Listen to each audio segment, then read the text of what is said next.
Dinomorphia. Man, seeing Rexstrom and friends just be meta wrecker, I'm loving this.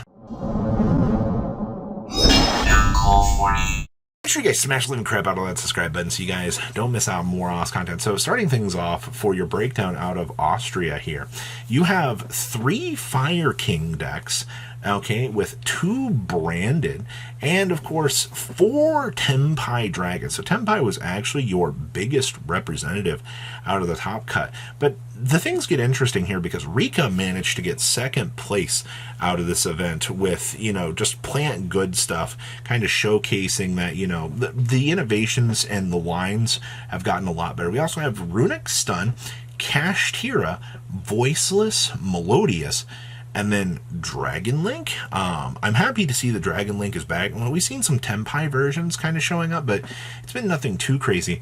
And then we also had a Dinomorphia anti-meta pile. And you know what? Just being able to stop your opponent on their turn with big controlling monsters is very, very, very scary. Let's pass on over to those deck lists. So winning our event here is actually Fire King. I don't really think you should be all that surprised. It's got Snake Eyes cards in. It's pretty good. Though this build actually is playing the triple Avatar Kirin. I quite like that a lot, actually. We're also playing triple Book of Eclipse in here. So we've got some pretty strong options to be able to control those boards. Book of Eclipse has been kind of starting to show itself a little bit more as a tech option, and I will say this has been quite interesting to see. Outside of that, in terms of the main deck, I mean, you're playing 43 cards. That's pretty straightforward. You also do see the skill drains down here. You also see the organisms. I guess this deck has gotten really, just frustrated with dealing with maybe Kashtira of all things. So just not having things ripped away out of your extra deck really matters all that much. Outside of that, though, to see, this version doing well, I'm not disappointed at the slightest. It's still the best. It's one of the better decks in the room. All right, what else we got? Ooh, we have a Romage, Rika, or Ragnarika, Rika, plant good stuff. Do keep in mind, yeah, the Insect Shinobi is still going to be, a free little extender, but you're just going to beam this on out before you do everything. Still doing the full Sunseed combo. This extra deck is so tight, and the only real new thing we're playing is the 1 copy of the Skeletal Soldier, just as, the 2 to be able to bring out. And of course, there's the 1 Ragnarika Bloom. We are still doing these 3 cards. I think kind of remain the same in terms of your deck. We are doing 2 Small Worlds. That's also kind of interesting. Being able to bridge the gap to, get to whatever package that you need in here, you've got every element kind of working for you. So that's kind of cool. Hello, Bourrier and friends. Well, this is the current innovation for the plant pile. This was able to get 2nd place. That's actually so awesome to see. All right, we have Runic Stun for you here. Somebody's going to be like, wow, Rabbi, every one of these videos you've been covering some sort of Runic Stun. Yeah, because generally, this is what interests me. We have 2-dimensional fissures. You do have the 1 day apiece. 1 Morganite. I don't know how I feel about this. They were maximizing on desires. I can get behind the 1 that's been showing up in a lot of these lists because, it's just kind of one of those things. You see it, you turbo through your options, you're good to go. But maximizing on that, okay. We're also side decking. There can only be 1, and we're also only main decking the Rivalry. I don't know about these ratios. It was good enough to top 4 this event, which I think is a clear-cut, answer to the meta, but I feel like there was some better optimizations. I love drawing desires into desires. I do that way too much as it is. But outside of that, hey, interesting. We're also side decking yield shifters down here. Okay, well, congratulations to Runic Stun. Next up here, we have Fire Kings for you. Wow, just when I thought that, we were kind of getting away from some of this, Fire Kings come back and get me again. I will say, this looks just like our earlier first place list, which nothing wrong with that. Though we do have the Fucho, the Archgrave down here. You do see the skill drains down here. When you see, players kind of collaborating out here with, trying out these variations and hitting the successful keynotes. There's nothing wrong with that, especially maybe teammates collaborating on tech choices. Like I said earlier, Book of Eclipse, I think, was one of the biggest tech choices that you could see in this event. And it really does, prove that if your opponent is trying to set up a board and, you shut off a Flamberge Dragon, from being able to split apart during the turn that they needed to, and then, you can answer it with like an SP on a follow-up. Things really can change out here. So not a lot of innovations, but okay. What else we got? Kashtira. Okay, so this build still slamming down the shifter as per usual. We are actually opting for triple Ash, the triple Veiler, the triple Moonlit Chill, and 2 Ogres with the Imperms.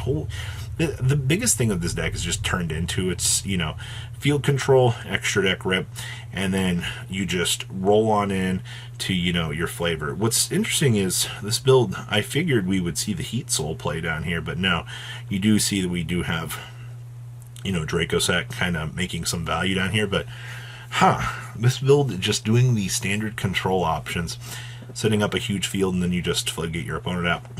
Well, I guess Old Reliable's got to do its thing. Outside of that, though, I don't know. You don't have to do a lot of crazy innovations for this. The TCG just left this deck around as a cleanup pile, and it's been doing a fantastic job at that. All right, we have Tempai Dragons for you here. So, in terms of craziness, I mean, you have the built-in Cosmic Cyclones. Nothing wrong with that. You do see the Ray Sloth with the Fenrirs. This has been a pretty big thing, I will say. And of course, we do have the Quackimero Drago down here. I kind of am getting to the point that I really do want to play the Drago in this deck, just so you can kind of go first, beam it on out, have your opponent stare at it and go, what am I supposed to do about that? Well, unfortunately, not really a lot. It's just kind of, what you're looking at here. But outside of that, I mean, still have the full combo lines. Crow's an interesting side deck choice, but once again, depending on how you think your event's going to go, being able to, drop this card on your opponent so you can basically control the game, do everything that you need to do, should be absolutely fine to do so. But, okay. I have nothing else too crazy to say about this. I do love some straightforward Yu-Gi-Oh! Ooh, finally our Dinomorphia pile. So, we have 2 Diplos, triple Therizia. We're not doing, the Misk plays, any other little extra fun stuff that we've seen other people trying to do. You're just kind of sticking around doing the straightforward stuff. 2 Iron Thunders in here, which I kind of like this. Some builds I've seen try 3. I mean, your deck is literally 30 trap cards. Like, you're just fully setting your field, and you're going. You also are playing the Soul of the Supreme King. Remember, getting the Zark shenanigans set up so you can bring out something like the Crystal Clearwing to put that pressure on your opponent's pretty good. This build's also playing a Castel. The fact that this deck actually gets to a point that you want to make Castel as a cleanup option to kind of punish your opponent or get something off of the field actually is kind of insane.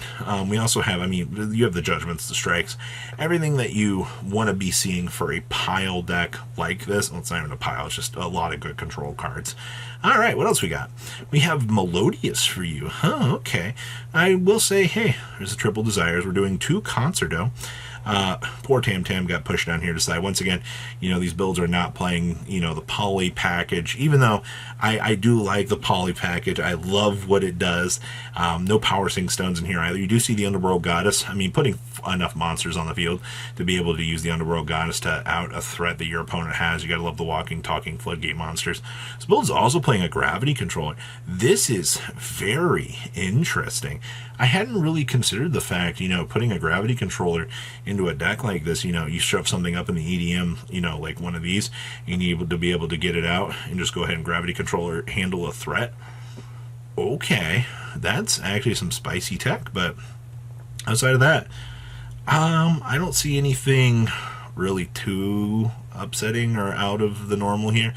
Once again, pretty straightforward. And of course, we have Dragon Link. Okay, so we have your full Bysteel package. That's never going to change. I mean, this deck wants to be able to, holy crap, actually, triple Baldric, triple Drewsworm, the 1 Magna, and the triple Siren here. Well, as long as you don't run into, one of the more troublesome cards, you'll be fine. There's the Boot Sector with the Regained. We are siding the Branded Beast. You also do see that we are side decking the Skill Drains down there as well. We also have the 1 Phantasmane here for toggle ability. It's interesting. And of course, there's the Dissipator Chaos Angel, and of course, full toggle options.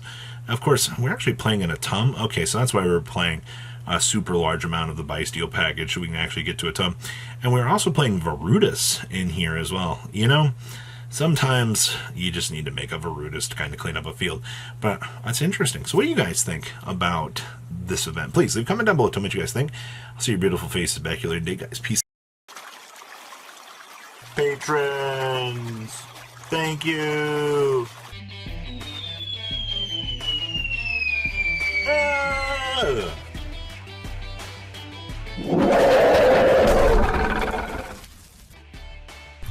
Thank you so much for watching. Check out these other videos.